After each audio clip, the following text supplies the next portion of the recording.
Hero আলমের জন্মদিন। গতকাল রাতেই ঢাকার কমলাপুর রেলওয়ে স্টেশনে একখানি জন্মদিন উদযাপন দেখা গেছে। বাংলাদেশের চলচ্চিত্র ও সোশ্যাল মিডিয়ার বিতর্কিত ও জনপ্রিয় ব্যক্তি হিরো আলমের জন্মদিন ছিল এটি। তার মূল নাম আশরাফুল হোসেন আলম।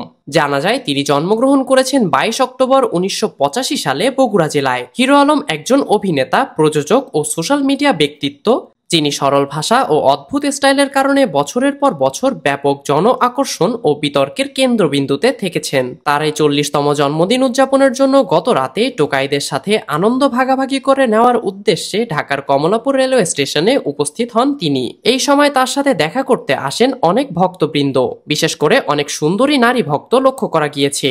এর আগের দিন তথা 21 অক্টোবর দুপুরের দিকে এক ফেসবুক পোস্টের মাধ্যমে হিরো আলম জানান, 22 তারিখ রাত 12টায় কমলাপুর রেলওয়ে স্টেশনের পথ শিশুদের সাথে হিরো আলমের জন্মদিন পালন করা হবে। কারণ ঢাকা শহরে আমি ছাড়া আমার তো আর কেউ নেই। মানুষ বলে আমি টোকাই, রাস্তার ছেলে, তাই আজকে টোকাইদের সাথে জন্মদিন পালন করব।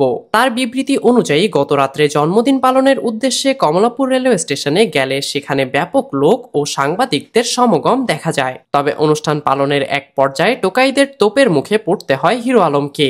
এ পর্যায়ে হিরো আলমের থেকে জন্মদিনের কেক ছিনিয়ে নেয় স্থানীয় টোকাইরা। কয়েকদিন আগে রাজধানীর আফতাবনগর এলাকায় এম ব্লকে সংবাদ সম্মেলন ডেকে হিরো আলমকে সাবেক স্ত্রী রিয়া মনিকে তালাক দিয়ে 50 কেজি দুধ দিয়ে গোসল করেন তিনি। জন্মদিনের অনুষ্ঠানে সাংবাদিক কর্মীরা রিয়া মনি সম্পর্কে প্রশ্ন করলে সম্পূর্ণ এড়িয়ে যান তিনি। এই ছিল সর্বশেষ আপডেট। পরবর্তী আপডেট পেতে আমাদের সাথেই থাকুন। ওয়াসিউল ইসলাম, ভক্স বাংলা।